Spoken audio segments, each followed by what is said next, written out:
বাংলার সান্ধ্য অধিবেশন প্রবাহতে আপনাদের স্বাগত। আজ আপনাদের সাথে লন্ডন স্টুডিও থেকে আছি। রিমান্ডে চাঞ্চল্যকর তথ্য দিয়েছেন সালমান এফ রহমান, ফেঁসে যাচ্ছে হাসিনা। প্রেসিডেন্টের দুবাই কানেকশন নিয়ে নানান কৌতূহল, যে পদক্ষেপ নিতে যাচ্ছে অন্তর্বর্তী সরকার। যেখানে আছেন বিতর্কিত পুলিশ কর্মকর্তা হারুন বিপ্লব, এবার ফেঁসে যাচ্ছে 187 জন পুলিশ কর্মকর্তা। হাসিনাকে ভারত থেকে ফিরিয়ে আনতে চূড়ান্ত সিদ্ধান্ত, মাস্টার প্ল্যান করল doctor Yunus. Doctor Yunus Joe Biden বৈঠক, যুক্তরাষ্ট্রের ইতিহাস বদলে দিয়ে নতুন যে ইতিহাস গড়লেন ডক্টর ইউনূস। দর্শক, এতক্ষণ শুনছিলেন সংবাদ শিরোনাম, এবারে বিস্তারিত।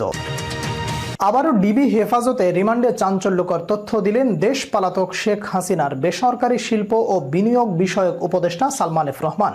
ফাঁস করলেন যুক্তরাষ্ট্রের কানেকশন। বিস্তারিত প্রতিবেদন থাকছে সহকর্মী জান্নাতের ডেস্ক রিপোর্টে। আওয়ামী লীগের 5 জন নেতার জন্য কোটা সংস্কার আন্দোলনকে কেন্দ্র করে দেশে ভয়াবহ পরিস্থিতি হয়েছিল বলে জানিয়েছেন সাবেক প্রধানমন্ত্রী শেখ হাসিনার বেসরকারি শিল্প বিনিয়োগ বিষয়ক উপদেষ্টা সালমান এফ রহমান। গ্রেপ্তারের পর রিমান্ডে তিনি এর স্বীকারোক্তি দিয়েছেন বলে ডিবি সূত্রে জানা গেছে। ওই 5 নেতা হলেন আওয়ামী লীগের সাধারণ সম্পাদক ও সাবেক সেতুমন্ত্রী ওবায়দুল কাদের, সাবেক স্বরাষ্ট্রমন্ত্রী আসাদুজ্জামান খান কামাল, সাবেক মন্ত্রী জাহাঙ্গীর কবির নানক, সাবেক তথ্য প্রযুক্তি প্রতিমন্ত্রী জুনায়েদ আহমেদ পলক এবং সাবেক তথ্য প্রতিমন্ত্রী মোহাম্মদ আলী আরাফাত। সংশ্লিষ্ট ডিবি সূত্রে জানা যায়, সালমান এফ রহমান ডিবিকে জানিয়েছেন 5 জন নেতার জন্য দেশে ভয়াবহ পরিস্থিতি তৈরি হয়েছে, আর এ পরিণতির জন্য শেখ হাসিনা নিজেই দায়ী।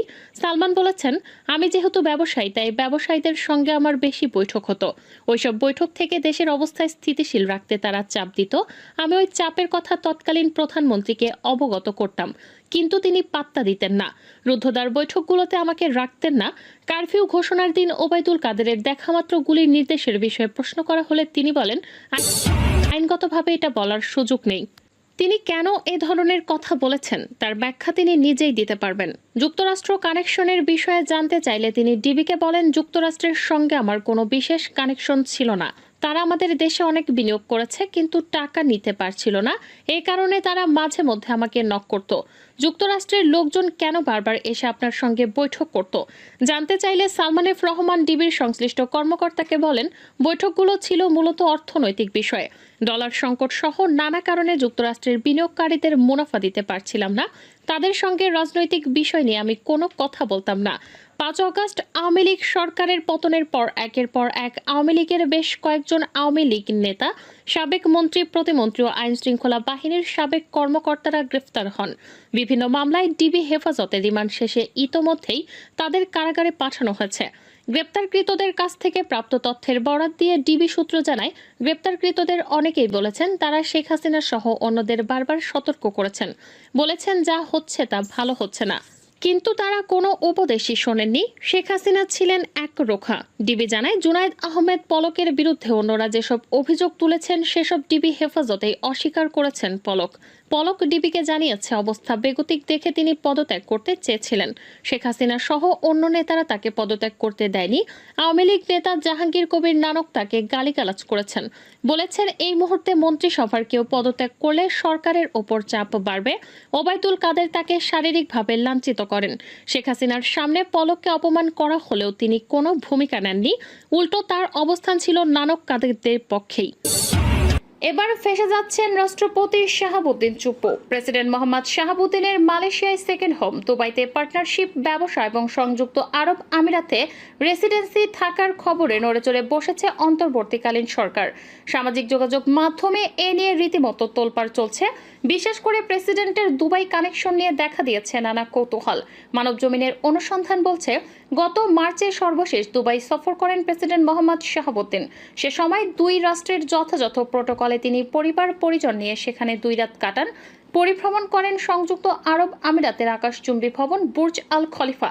তার সম্মানে ছিল রিভার ক্রুজ এবং গালা ডিনারের আয়োজন, যেখানে আরব আমিরাতে বড় বিনিয়োগকারী প্রেসিডেন্ট পুত্র আরশাদ আদনান রনি অংশ নেন। দায়িত্বশীল কূটনৈতিক সূত্র মতে, বিদেশে প্রেসিডেন্টের সহায় সম্পত্তি থাকার তথ্যের প্রাথমিক সত্যতা নিশ্চিত হওয়ার পর সরকারের একাধিক সংস্থা বিস্তৃত তদন্ত শুরু করেছে।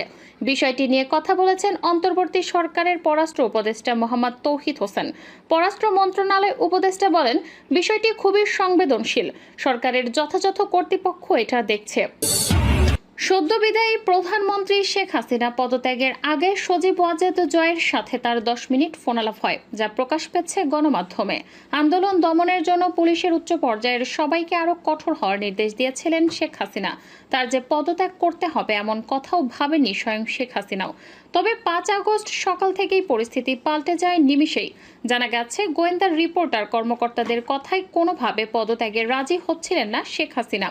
এমনকি তার বোন শেখ রেহানাও তাকে পদত্যাগ করতে রাজি করাতে পারেননি। তবে শেখ হাসিনার ছেলে সজীব ওয়াজেদ জয়ের সাথে ফোনে কথা বলার পরপরই পদত্যাগে রাজি হয়েছিলেন তিনি। কি এমন বুঝিয়েছিলেন জয় যাতে নিজের সিদ্ধান্তে একরোখা বলে খ্যাত শেখ হাসিনা পদত্যাগে রাজি হয়ে গেলেন? বিভিন্ন গণমাধ্যমে প্রকাশিত প্রতিবেদন বিশ্লেষণ করে দেখা গেছে, সেদিন সকাল থেকেই ঘোলাটে পরিস্থিতি ছিল। গণভবনে সকাল 10:30টায় সশস্ত্র বাহিনীর ঊর্ধ্বতন কর্মকর্তাদের সঙ্গে বৈঠকে বসেন শেখ হাসিনা। এই বৈঠকে আন্দোলন দমাতে ব্যর্থ হওয়ায় নিরাপত্তা কর্মকর্তাদের ভৎসনা করেন তিনি।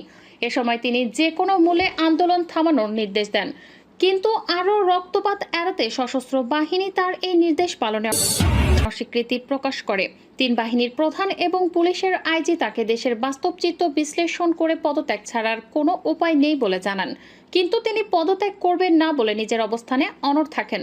শেখ হাসিনাকে জানানো হয়, ইতিমধ্যে ঢাকার প্রতিটি প্রবেশ মুখে লাখ লাখ মানুষ অবস্থান করছে।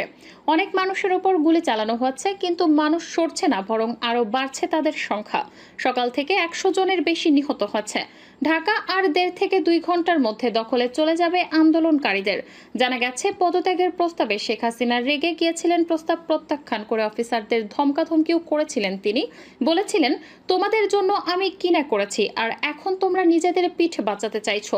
তার এমন প্রতিক্রিয়ায় শেখ হাসিনার বোন শেখ রেহানার সঙ্গে গণভবনের ভিন্ন এক পক্ষে কথা বলেন কর্মকর্তারা, কিন্তু শেখ রেহানাও বড় বোনকে বোঝাতে ব্যর্থ হন। এরপর ফোন করা হয় যুক্তরাষ্ট্রে থাকা শেখ হাসিনার ছেলে সজীব ওয়াজেদ জয়কে। তিনি কর্মকর্তাদের সঙ্গে প্রথমে সরকারকে রক্ষা করতে তাদের ব্যর্থতার কথা তোলেন।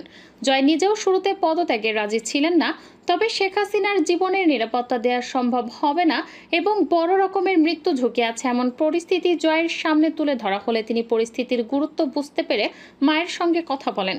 বিভিন্ন সূত্রে জানা যায়, শেখ হাসিনা ও তার পুত্র জয়ের ফোনালাপ হয় মিনিট 10-এর মতো।